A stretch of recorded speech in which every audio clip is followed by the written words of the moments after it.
سلام، خوش آمدید. مرحبا، أهلا وسهلا. 안녕하십니까. 환영합니다. Assalamu alaikum, shuraglar. Hola, bienvenidos. Здравствуйте, добро пожаловать. Hello, welcome to our podcast, DLIFLC Lingo.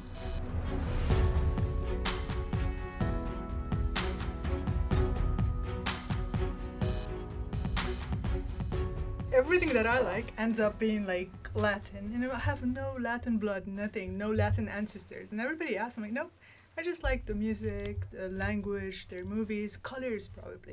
So everything that I have looks very Mexican to everybody. I'm like, yeah. I think that's one of the things that speaks to the universality of language. I think you don't need to necessarily understand the language. It's more the rhythm, of course, speaks to you literally. But also sometimes it doesn't, you don't need a translation. The music just makes you feel a certain way. You can sense like love and passion and frustration, through music. So I agree. I love Latin music. We're doing a podcast series on getting to know DLI. Each episode, I'm interviewing a different group of people to give you an idea of what it's like to live and work here in Monterey. I'm talking with 3 instructors. You just heard DLI Arabic instructor Pascal Coellas and French instructor Michael Hughes talking about their love of Latin music. Also with us in the studio is Russian instructor Julia Kabrina-Coolidge. We'll go with Michael. Okay. Let's start with you. Tell me about yourself. So my name is Michael Hughes. I was a French teacher at DLI as well as a French student in the 90s. I don't really have much else to say that's interesting, but I'm a language aficionado, so to speak. I've always been enamored and infatuated with the idea of intercultural communication. I think even before people would have used that terminology, I feel like that people like us, per se, a lot of DLI professors, we have kind of an innateness and a unique curiosity and a love of sharing that curiosity, I think, with our students. And so I was fortunate enough to enlist in the United States Navy and have the opportunity to come to DLI, which was an institute that I had no idea even existed. And so I think that what I can say about that experience is that it literally changed my life. The first time I met you, it was your ability with accents that totally caught my attention. Like the French accent that he did earlier. Oh, and no, and then just in the middle of conversation, you broke into a Scottish accent. Yeah, is that what it was? We were talking about Scotland, yeah. Yeah, because didn't you backpack across Scotland? Backpacking is probably not the right word for it. No, you have to do a Scottish accent now. That's great. You're going to put me on the spot now. That's great. I didn't do much backpacking in Scotland, but I did a lot of drinking whiskey.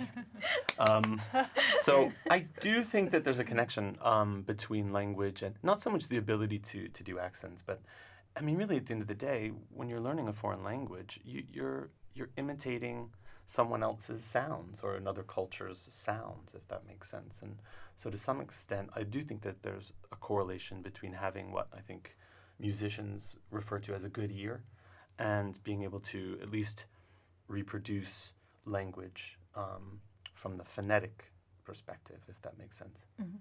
And how many languages do you know? I've over my lifetime. I mean, we all speak so many languages. I mean, there's so many hyper polyglots at DLI, but or polyglots. But I speak 7 with some decent fluency, and but I've studied more than that over even if it's books and watching online videos to learn some vocabulary before a trip or just curiosity about different cultures. So my whole life essentially I've been trying to amass a collection of expressions and conversational tactics in as many languages as possible. So I always joke, I say, how many languages do you speak? And my answer usually is not enough. Oh, that's a good answer. I like that. Very good answer. Yeah. Pascal, tell me about yourself. Okay, so my name is Pascal Coellas, and I'm originally from Beirut, Lebanon. I came to the U.S. to do my master's in San Diego, and then I graduated with master's in political science. So after a while, I won the green card lottery. So literally, I moved from a student to a green card holder. And I needed to find a job related to politics, and everything was on the East Coast. I'm like, nope, I don't want to be on the East Coast. I need to find something in California. Mm-hmm. Literally, DLI was my first option, where it says Department of Defense, and I'm like, this would look nice on my resume for a year or two, and then I'll figure it out. and it's been 17 years. So yes, DLI is good at keeping you, and I love this place. So yeah. So why didn't you want to go to the East Coast? I don't know. I never belonged to the East Coast. I am a Californian girl without even knowing it. So yeah. And as she had said, I lived almost half of my life here and half of my life in Lebanon.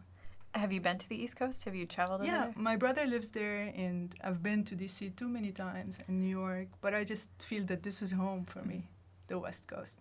So how many years in California altogether? 20. 20? Yeah. Do you have to ask me this question? Now you know my age.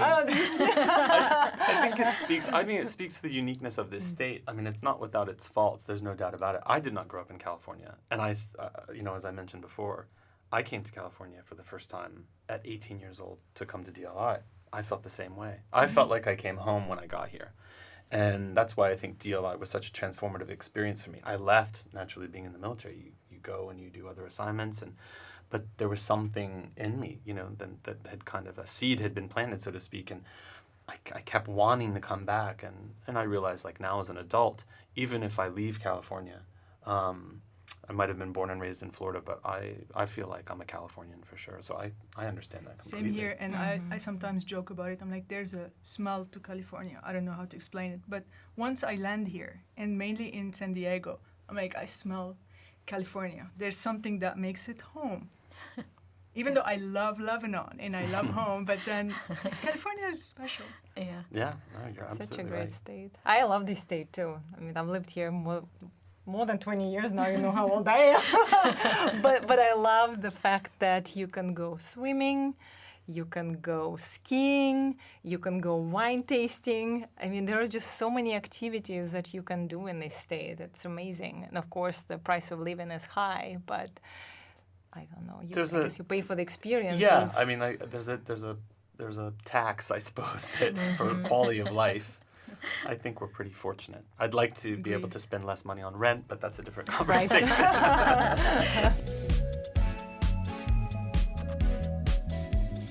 Pascal, tell me, how many languages do you speak? So I want to believe that I'm fluent in 3 languages, like very fluent, and then intermediate in Spanish. And I would love to learn Russian one day. So Arabic, English, French, and soon enough, Spanish and Russian. Is the French because of Lebanon? Yeah, I was in a French Catholic school all my life. So for like 15 years, I was in a French school in Lebanon. And then comes Arabic, and English is my 3rd language. The only thing I would ask, I'd be curious too, is do you consider the different varieties of Arabic to be different languages, or? No, I count them as one, but if this is the question, then I'll have at least 20 languages. I understand most of them, but if you ask me to produce them, I'll always end up speaking with my Lebanese dialect, but I'm very familiar with the Iraqi dialect, Egyptian dialect.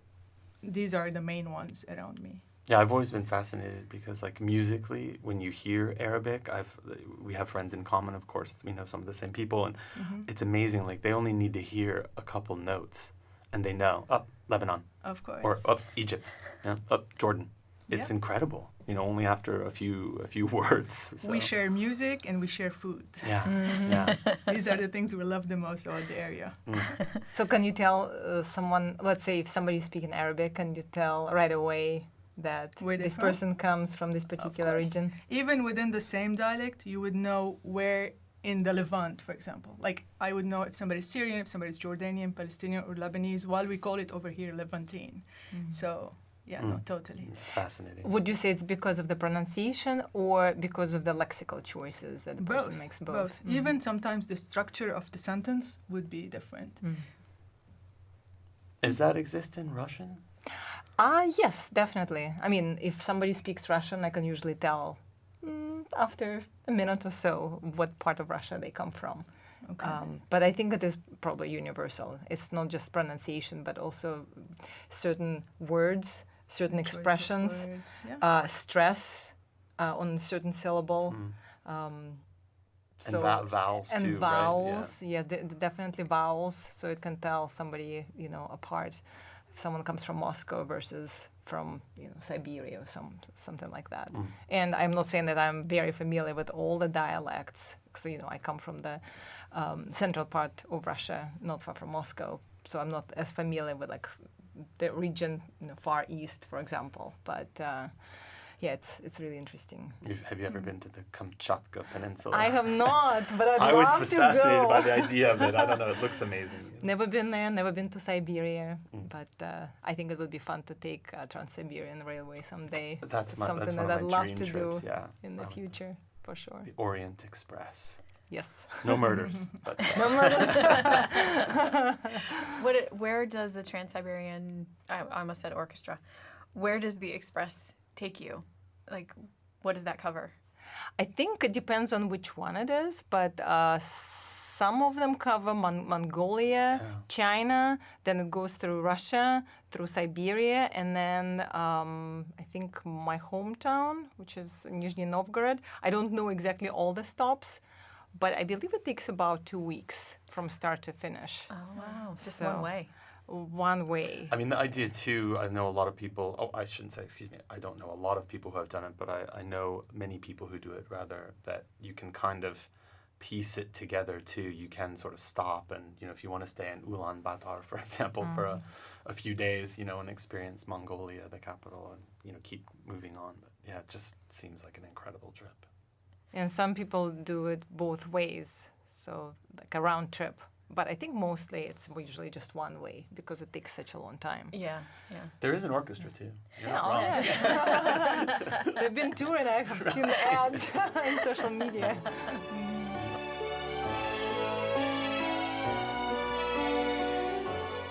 Let's talk about where you're from and how you got here, Julia. So I am originally from Russia, from Nizhny Novgorod, which used to be called Gorky before the breakup of the Soviet Union. I came to the U.S. originally in 1994 as a student, exchange student, actually as a part of the program called Freedom Support Act. And then I went back to Russia and then came back several years later. Got my master's in California. I've lived in California, actually, longer than I've lived in Russia. And then also got my doctoral degree at Middlebury College, not here in Monterey, but in Vermont. And that was my life pre-DLI. And I've been at DLI for the last 4 years. In fact, Michael and I went through our ICC together. I think that's where we met. So the army has battle buddies, and we have ICC buddies. We have ICC buddies, which was actually 4 years. If I exactly, remember 4 correctly, years it was ago. 4 years ago. Yes, 4 years Almost ago to the day. exactly. Yeah. Oh, for people who don't know, explain what ICC is. ICC is a course for new teachers, not new to teaching, but new teachers at DLI that goes over the principles of language teaching, and you also get to learn about different exams and tests that students take as a part of their DLI experience in the basic course. I believe before it was about 3 weeks, maybe when we did it. I think that sounds about right. 3 weeks, a don't month, know. 4 weeks. Yeah. Mhm. I think now the structure is slightly different, but again, it's been 4 it's years really for us. supposed So I've taught languages before, but certainly my experience here teaching Russian at DLI, and I'm currently not teaching. I'm in the admin position. I'm a department chair in the Russian school. But the experience of teaching language at DLI, I think, is quite unique. So having experiences teaching a language at the university and college level and then at DLI, I think really helps you look at language teaching in a different manner. So it's amazing to see how dedicated the students here are and how much time they spend a day learning languages. So we certainly appreciate that effort and the motivation and realizing how difficult it is as language learners to keep that motivation going. DLI has been very kind to me, but probably the moment I remember the most is the moment I'm proud of is the first graduation I had. In 2005, those students, when they graduated, I don't know why I had tears in my eyes. Their families were here, their parents, their friends, everybody, and they were so happy and proud. But it takes really a village to have these students graduate, and it takes, as my colleague was saying, a lot of effort, a lot of motivation. Going through the course here as a soldier and a student is intense. So probably this is my favorite DLI I cry at every graduation. I mean, really, even ones I haven't. I've been to a couple graduations with students I didn't teach per se, just to kind of, join in the camaraderie, support colleagues. And I mean, the commandant's there, announcing these award winners, and some of these students have a list of accomplishments that's it's astronomically, and it's just incredible what they've done. And then on top of all that, of course, their DLI work, they graduate at the top of their class sometimes with incredible scores. And I mean, like you said, their parents are there, their parents are crying, and you can't help but get emotional. It's a lot of, it takes a village, but geez, I mean, it's the psychological and emotional connection I think that we have to our work is very unique in the world of academia, I think, anyways. Yeah, well, it's clear that you all love to teach, which is, I mean, I feel like that's really important. But I love to see the passion that you guys have for your students. That's beautiful.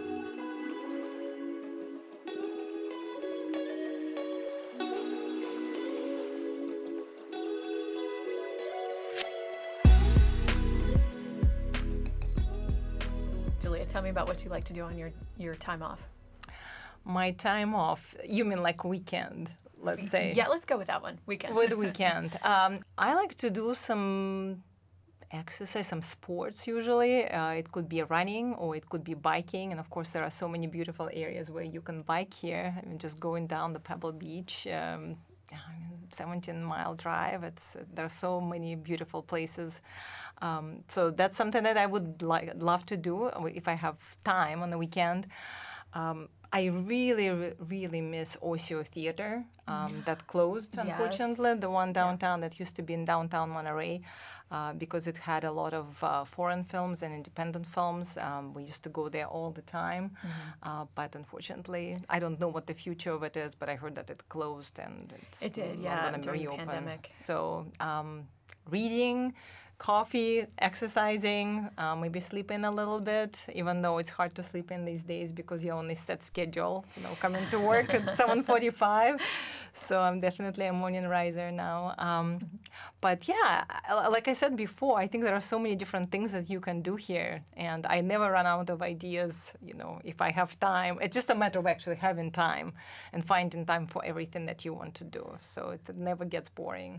Yeah. Studying foreign languages is another thing. And I actually keep postponing. I know Michael and I talked about German quite a bit before, even during our ICC. It's one of my languages, and I'd love to spend more time, maybe on the weekends, trying to bring it back, so that you're actually able to converse. And, ja, aber das ist nicht immer möglich. Das ist wir haben nicht viel immer zu tun. möglich. Immer zu viel zu tun, aber ich versuche natürlich das vielleicht in der Zukunft, wenn ich die Zeit dafür habe. But so Pick that's something easier. Learn Spanish. Yeah, Spanish comes in handy for Yes. sure, especially in California. How many languages do you speak? So Russian is my first, of course. English is my second. German is my third. And I've taken Spanish, but only for 2 semesters. When I was teaching English as a second language, I had a lot of students who came from Mexico. So I feel like my understanding of Spanish is actually way better than my ability to speak. But I think it could be possible to bring it back if I invested myself. So. Хорошо. Хорошо. Muy bien. Well, what do you like to do on your time off? I like it when you say time off. Honestly, Downtime. it depends on when am I getting this time off. Like if you tell me just now, maybe what I need is a day at the spa in Pebble Beach. But if you're saying on the weekend, I have so many hobbies. She stole most of mine, but from hiking, biking, tennis at the Mission Ranch, all the creative projects, you can just put me in any of them, from mosaic to photography. I just love artistic stuff and anything related to nature. And so I'm just thinking when you said color, like the Latin colors, is that part of it too, your artistic? If you come to my house one day, you will see that I have my walls painted, one that is red, another side that is black, upstairs is blue. So I love colors in general. And the Latin culture in general is very similar to my lifestyle. I don't know if it has anything to do with my French school that I mentioned before and lifestyles, families, values, and all of that. We have so much in common with the Latin culture, and I've never been to Latin America, so this is a place that I really want to discover. With the exception of Mexico, I'm missing out on Argentina, Peru, Bolivia, Colombia, and all of these places. But I love the food, we were talking about it earlier, the music, and everything about it. Okay. How about you? What do you do on your downtime? Well, again, we have DLI in common. We have our passion for language in common. So it's not a surprise to hear that I too enjoy some of the same activities. I think an ideal weekend for me, sleeping in is kind of nice. You know, there's no doubt about it. But we're so lucky to live here. You mentioned Carmel. You mentioned Mission Ranch, for example. You have Carmel Valley. You've got Big Sur just down the road. I mean, you know, you can go on I often go after work sometimes just to see the sunset, to take a walk. But ideally, I like to take a hike in Big Sur, a walk along the ocean. Mm-hmm. Pascal mentioned the smell. I mean, for me too, it's so intrusive in the best possible way. The smell of the ocean. We're so lucky too. We have fresh air and cool breezes and clean blue skies and yeah, the fog too. I like that. But I love the fog. Yeah, me too. I mean, you know, it's in my. I think it's in my DNA. You know, but so a nice hike in Big Sur, or at least a nice walk outside. Lots of fresh air and vitamin D. And I'm not going to lie that I also enjoy the fact, I think Yulia mentioned the vineyards and the wine tasting opportunities that surround us, whether they're here in Monterey County, incredible. Paso Robles is an hour and 45 minutes away. Napa is 2.5 hours away. So yeah, I enjoy drinking what comes out of the earth here in California as well. And so... You guys mentioned where the vacation do you want to do. So, Michael, let me hear what kind of vacation, where you want to go. I miss, and part of this is the change in life from being kind of your lost youth and becoming an adult. I miss real adventure. And what I mean by that is that, you know, as adults, we take vacations because we have limited amounts of time off. And it's kind of really hard to go on an adventure, and by that I mean something kind of rugged, you know. So, I mean, a trip that comes to mind for me that would fit that description anyways in the past would be India. I've only ever been once, but I spent almost 7 weeks there, really just sort of walking and hiking and exploring the country with one of my best friends. And we did and saw so many wonderful things, but it's a grueling trip. It's not a vacation per se. It's really an adventure, and I miss that. And as I said, part of that is being an adult is just the lack of time. But I'm a big kind of we don't really do it anymore, but get out the map, kind of, you know, put your finger somewhere and let's go find out what it has to offer.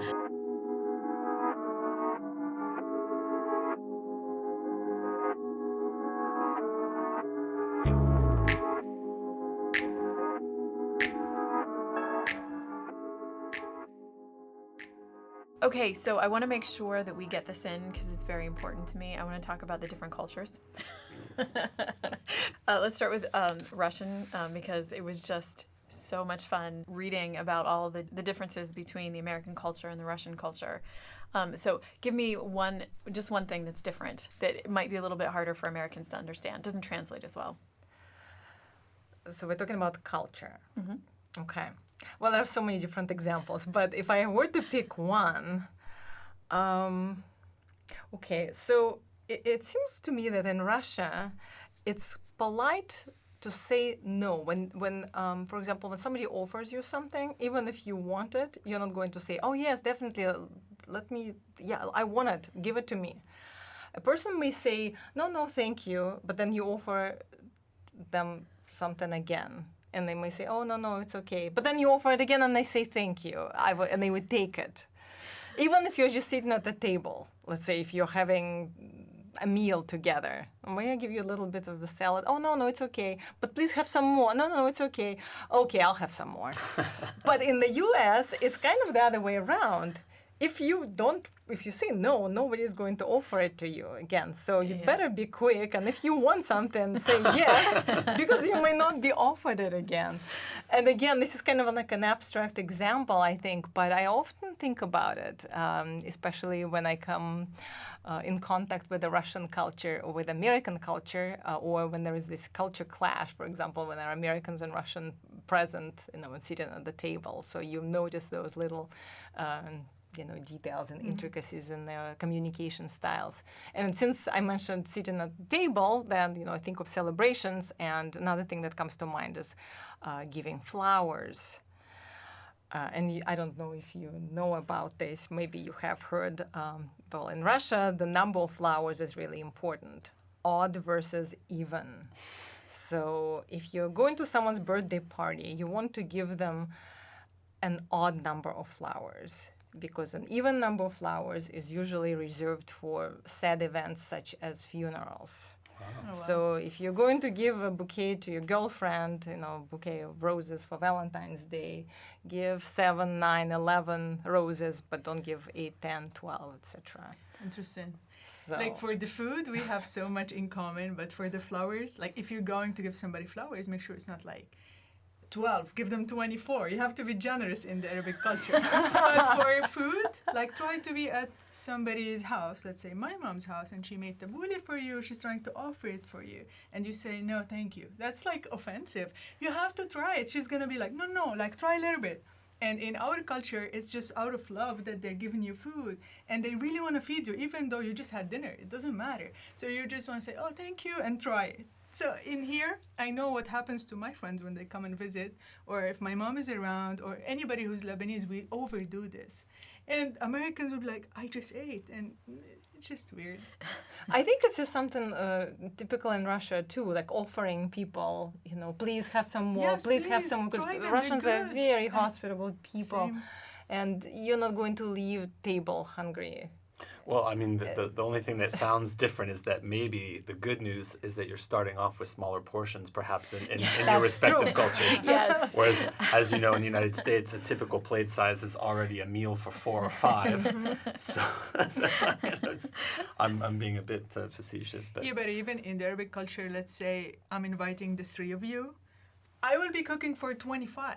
So that's expected of me. And if you're just like not eating from everything, that's just weird. Like you need to try all of them. I made this for you, and you're like super full. No, you still have to take this. Take it with you. It doesn't matter. You're not gonna get out of this. It's really funny. I work with the two people who are from former Yugoslavia, and they're talking about how this is the same thing for them too. Dushan was saying that he has to, whenever he goes to get flowers, he always has to give one away so that he can hand someone odd number of flowers. Yeah, it's like a dozen of roses, right? Which Yes. is 12. So yeah, if you're giving somebody a dozen of roses, someone from Russia, pull one out. I know in America they're like, where'd my rose go? Something's missing. What's wrong? 11 roses, what? And like, who did you see on your That's way here? interesting. So tell me about something from Lebanon, or Like from Arabic culture in something general. That doesn't really Translate work as well. Okay, so well, I'm not sure where this whole thing originated from, but the Arabic or the Middle Eastern culture do not deal well with the sole of your shoes. Showing the sole of your feet is a sign of disrespect, as they're considered the dirtiest part of the body since they touch the ground. So don't face the sole of your feet towards your host or anyone in particular, because it may seem very rude and disrespectful. So I'm going to tell you this about a Rashid Hotel in Baghdad. In Baghdad, it used to be known for its mosaic at the entrance, and they depicted President George Bush, the father. And I'm like, what? Why would they have President George Bush on the ground? So realistically, it was to insult him in a way. They were walking on his face. And it didn't translate well to me. Then I remember on the news when we had the invasion in Iraq, the US soldiers made sure to destroy it because they understood later on this concept. I'm telling you this story because a while back, I had 4th of July event in my backyard, and I was so proud of it, and I was so happy. Everything was decorated, all the American flags I had, and I had bought Converse shoes to match my like blue, white, and red clothes. But my Converse shoes had a U.S. flag on them. And then my dad saw them, and he's like, "Why are you putting the flag on your shoes?" I'm like, "What? These are for today's like backyard event." And I felt that he was so feeling awkward and kind of insulted. And it really didn't matter that I tried to explain it to him. He said, "No, can you please take them off? Like, it didn't fly."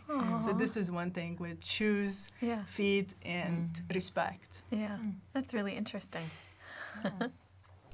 Well, in Florida, where I grew up, since I'm not French or Canadian, we have a joke, there's a lot of signs that you'll get used to seeing in Florida, which is, no shoes, no shirt, no service, which I suppose speaks to the culture is that where I grew up on the East Coast anyways, in Cocoa Beach, you see a lot of bare feet and a lot of bare chests, and it's just kind of part of the charm, I suppose. I grew up spending most of my childhood either on the beach or a pool deck, so with bare feet pretty much everywhere you go.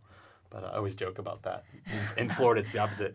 You got shoes on, you got a shirt on, get out of here. But that does occur to me, though, that you can't put your feet up on, like anything, right? Like on the desk, and the teacher is there, and they would be so offended. Then the American student would be like, "What just happened? Like, how?" Yeah. So we always have to explain that. No, you can't. You can't put your feet. It's up a on common the table theme, I think. That reminds me of Thailand. We were talking about Thailand earlier, which is another incredible journey. And I taught French and English there for a period of time, and that's the same in Thai culture, for example. Same concept. Your feet are the lowest part of your body, and your head obviously is the sort of pinnacle, so to speak. So you don't touch anybody on the head naturally because it's the most important part. And really? You can't pat kids on the head. I mean, that's a big no-no. We don't have this, but it's interesting. Yeah, and then feet, it's the same. You cannot put your feet up. You can't point your feet, especially at anybody, which is a really unique thing. It's not so much the sole of your foot, it's just your feet pointing at people, which is an interesting thing. And I remember, and again, it's sort of an innateness as an American, and perhaps it's a bit part of our sloppiness. I don't want to say that in general, but a lot of the old superstitions and these kinds of things have kind of, been diluted over the years in the United States, and we are kind of lackadaisical when it comes to putting our feet up and things like that. Anyway, I was talking to the students, and I had my desk chair pulled out, and for me it was sort of a sense of comfort. I just sort of put my foot up on my chair, and I know that sounds kind of weird, but we've all done it. And I mean, all 40 kids in that classroom audibly gasped, and covered their face like, "Oh my God!" And so, but these are these learning experiences, and I think sometimes whether it's language, making mistakes and learning from your mistakes, or with culture, you might be offensive unintentionally so, and you learn from these experiences. Yeah. Okay, so tell me something about the language, French language, that is a little bit more difficult. French is such a unique language, and we were joking about it earlier. I think people refer to it as the international language of love, and I think you can agree or not. It's generally regarded as a beautiful language. It's an important language. It has a rich history. I constantly have to remind my students and everybody that speaks English that 50%, that's a huge number of our vocabulary in English, comes directly from French, which is a fascinating thing if you really stop and think about it. And I could go on and on about that, but I won't. So one of the most unique things I think in French that's hard for students who have experience, say, with other languages, in particular I can compare it to other Romance languages, is that you must use a subject pronoun in French. So in Spanish, for example, since we've all studied Spanish and have some familiarity with, you conjugate the verb, it's inflected for the speaker, right? And so if I say hablo español, I don't need the subject pronoun. I don't have to say yo hablo español. It's almost redundant. Whereas in French, because of the spelling, the orthography, and the pronunciation, I can't just say parle français, because je parle, tu parles, il parle, elle parle, on parle, il parle, elle parle. It's all the same. So if I say parle français, the first thing somebody that speaks French is going to be like is who, right? What? So the subject pronouns is a strange thing, and you need to use them. And then the spelling, of course, I think throws a lot of students off. There's lots of unique sounds and diphthongs and X's that have historical significance. The circumflex accent, which Yeah. is a fun one. It's kind of, sometimes we call it the caret or the triangle over certain vowels in French. And typically, Wait, is it an actual triangle or is it just a carrot? and it's like it's Like it's a V shape. a but V shape backwards. upside down, an inverted V. Yeah. So Dushan's name has that Yes. carrot on. I say it's angry eyes. That's He has the it other hanging. one. It's the- yeah. The Slavic one is they flip it up, right? Yeah. So So the French one is the triangle. It's a hat. correct. There you Okay. go. A hat. I should have thought of that with Portuguese before it's a hat. But, so Things in- have to have shapes. yeah, but this is one of those things, etymologically speaking, that I think is so fascinating about French and its relationship to Latin and the other Latin languages. So, for example, I'll give you a common one would be everyone's favorite word would be fête. Une fête. Fête, which is spelled F-E, this accent circonflexe, T-E. Well, it just means party, Yeah. right? So, une fête is a party. But there you see the history behind it is that many of the words in medieval French or had an S there. And so that word in Old French would have been fest, right? And then you think of its connection to, of course, fiesta in Spanish, festa in Italian, festa in Latin, and of course, feast in English. So there's that example of we say the word feast, a big meal. It's an English word, but that's a common word straight from French. Okay, I have to go back to this because I thought English is a Germanic language, right? So how is it? Walk me through this. This is probably Julia's area of expertise. There's a connection historically, of course, between the origin of English as a language. What English looked like and sounded like prior to 1066 is probably a lot more Germanic. In fact, I think it would look something like Icelandic or probably a bit more maybe like Danish or Norwegian in essence, at least visually, right, lexically. Are you talking about the etymology of each word? Yeah, I mean the Nordic origins of a lot of these words, some Celtic loan words. Then you have the invasion of England by William the Conqueror in 1066. And herein is this invasion, essentially, not only of people and culture, but language.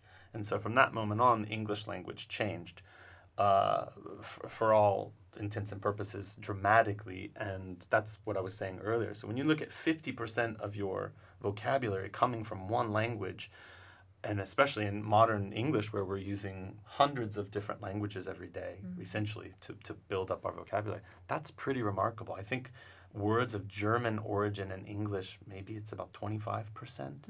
And there's really not much syntactically in common. There's no more declensions, really, of course, which is, there you go, there's your area of expertise. I will decline. I know nothing about the declensions, yeah. I think it has to do with the Indo-European roots, though. That's the reason why there are so many common roots, that we can find in Russian, in English, and German. Because if you look at the common vocabulary, I mean, there are so many. I can't think of any specific examples now, but there are so many words that sound similar in many languages. Voda, Wasser, water. It's a little weird in French. Oh, Yeah. Well, no, this says aqua. Wait, what is it in French? Oh. Water is eau. So you see it on perfume, like eau de toilette. Eau de toilette, yeah, right. Oh. Speaking of which, this is where you were saying the pronunciation is the strange part. Try to go to Macy's and buy Allure from the Chanel, whatever. Right. Because over here, you took the French words, for example, but you totally changed the pronunciation. Yeah. So try to go to Paris Bakery and ask for a croissant. Right. And I'm like, A croissant. if you don't make it croissant, Or a it's not gonna fly. or a croissandwich. And allure becomes allure Allure. after like 10 minutes of explaining. I'm like, okay, yeah, this one. So yeah, I mean, in essence, it's a Germanic language. We tend to, I think, and that's for historical purposes, we group languages together based on, their commonality, of course, with the shared languages. So, English shares its origins with German, Dutch, Norwegian, Icelandic, Swedish, and then, of course, we were talking, Pascal, right? We were talking about language variety. So there's Hochdeutsch, and right there's the Frisian, Bavarian. I mean, these Austrian, are German. Austrian, German. I mean, you know, so, name it. Yeah. and then to some extent, I think that's where you get, you know, and English has it too, right? We tend to look at it as, you know, broad, you know, British English, American English, Australian English. But I think now, I mean, English is such a global language that I think there's Russian English, for lack of a better, you know, terminology. Is there really? I mean, I would say so. I guess you. Is it I like? mean, there's so many speakers of English in Russia, right? Right. Who study it, let's say. So Right. lots of Russians speak English. Certainly, probably a lot more Americans than speak Russian. Other than I would say DLI. so, yes. In Russia, though, if you're studying English, usually it's going to be the British variant. Like, for example, when I studied in Russia at the university, I mean, British English was the norm, and then we had one class that was like specialized, and it was American English. So there was a lot of emphasis on pronunciation and American idioms, and they always felt very special. But again, that was, you know, back in the day. I'm not sure exactly how it's done now at my university. So what do you prefer? Do you like a bottle of water, or do you like a bottle of water? Water or water? I don't discriminate. I like them. I really do like them both. I do love how British English sounds, of course. So whenever I have a chance to watch like Downton Abbey, I don't know if you're familiar with this Of show. course. It's always so pleasant to the ear. But again, American English, and there are so many varieties of American English too. Yeah. So it's language is language. I think it's beautiful in all the forms. Yeah, and it's always changing. Yes, it's I mean, always that's evolving. the other thing. It's constantly in Exactly. flux. Especially we see it with, I mean, some of those young students we teach. Sometimes depending on what part of the country they come from in the United States, but there is kind of like a hip lexicon, and I am not hip, so I'm like, what? That means what exactly? So, I mean, we get to learn too as teachers. I think sometimes our students, you know, kind of teach us some new vocabulary to incorporate. Even as native speakers, you know, 'cause I've lived here for quite a long time now, and even though I go back to Russia, I don't go back often enough, I think, but when I go back, I get to learn some new slang, some new terms that I have never heard before. Yeah. So it's really fascinating because you think of yourself as a native speaker of that language, but because you lived in another country for so long, it's like you are a little bit detached already. And that's why keeping in touch with the culture, I think, is really important, especially for language instructors like I we learned are. that from my younger cousins who are like 16 and 17. They have all the new vocab that I need every time I go. And then text messaging and certain yeah, symbols and, yeah. and shortcuts, and it's another language altogether. How so. much text has changed the language and using the phones? Well, I mean, sometimes I'm afraid we're heading back to the inside of a pyramid. We're going to all be communicating with hieroglyphs. I can use like 4 or 5 emojis, and you understand perfectly what I'm saying, you know? So we'll see how that goes, but... Okay, Pascal, give me some oddities in Arabic. I think it's funny, like one of the kind of strange concept that we try to explain to students is the word inshallah. It's very common to use in the Middle East, whether you're Christian or Muslim. So it's an answer to almost anything, but you try to explain what inshallah means. Inshallah literally translates to if God wills it. So if you're telling me, do you want to go with me to the movies tonight? I can say literally, inshallah. But you'll never understand if I mean yes, if I mean no, if I mean maybe. It may mean never. So you want to really read between the lines or like from the sound. Students enjoy the word inshallah and they keep on using it everywhere. So this is one of the funny things, I think. Well, yeah, I translate that as, you know, as long as hopefully it will happen, and if God wills it, I'll be there. I assume that's a yes. Yeah, but it can be totally no. It's like, inshallah, I'll go with you to San Francisco this weekend. But it's a no, I'm not going. You're right. That's what, like, I never studied Arabic, but you know, when you're a DLI student or teacher, you know, over years you kind of glean certain expressions. And when I was a DLI student, I learned a few Russian words and Russian expressions and Arabic expressions. And I mean, I learned inshallah for the first time when I was a DLI student in the 90s. And yeah, I still remember it. So it's one of the first things you learn. Yeah. Very interesting. So it's really context defined, right? So it depends on the context, and it could mean yes. Can be or it whatever you no, want. whatever you Yes, want it no, to be. never, maybe. Isn't it true And you too? blame it on Allah afterwards. That, Allah means God. You know, like, Yeah, I all was the going time. to say, so isn't it true that so we think of Allah, as Allah, and regardless of your religion, if you're, Zoroastrian or Christian or Muslim, isn't it a common response to asking somebody how they are? Isn't it alhamdulillah? Alhamdulillah, yeah. Yeah.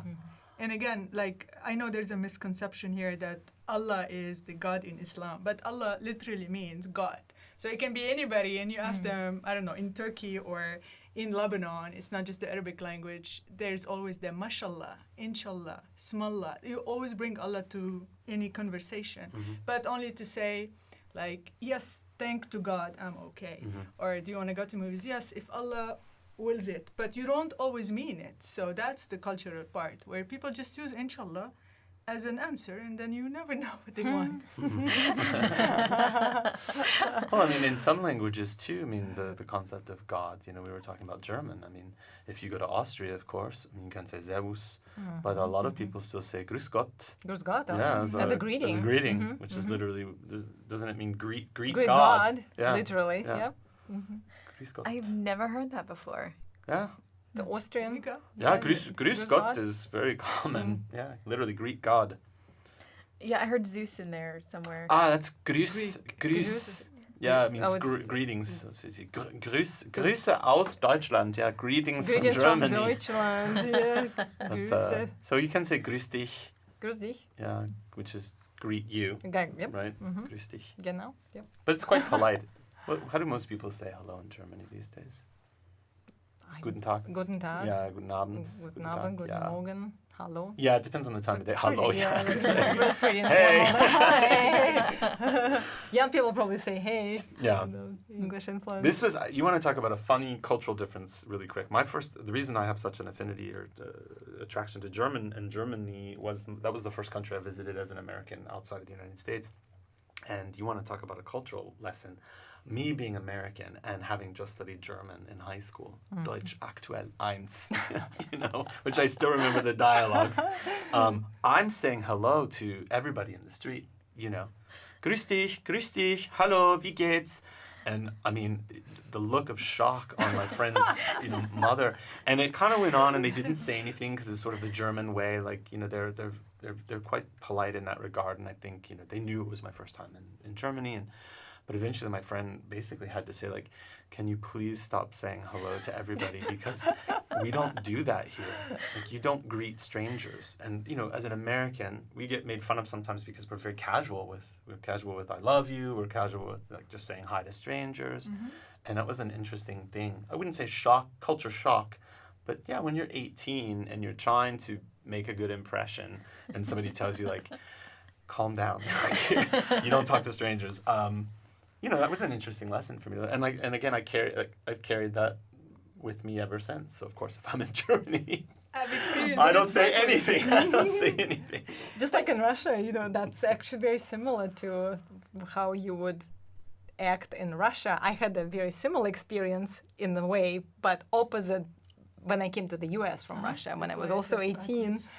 I came to Virginia as an exchange student, and I was in a little town of Lynchburg.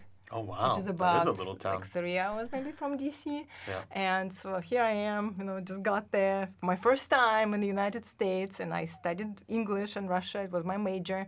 So I walk around the street, and people are smiling at me. And this is something that you normally won't do. So just like I'm walking, and then you're walking towards me, and you have a smile on your face. So I remember this very odd feeling. I thought maybe there is something wrong. Maybe I'm wearing different socks, or I forgot, I don't know, there is something odd about me. Why is this person looking at me and smiling? And I have not forgotten that feeling. But then, I started reflecting about it, and I realized that it's just a cultural difference.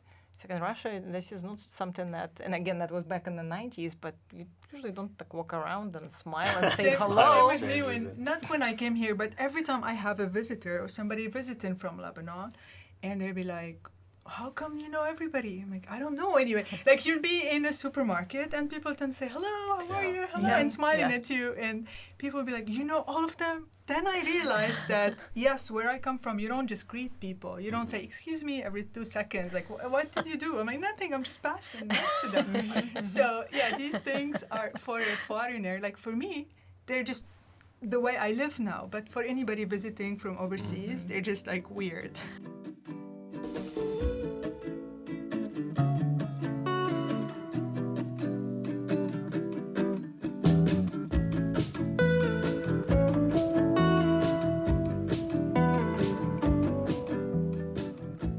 Special thanks to Jim Martin, our recording studio and audio programming guru.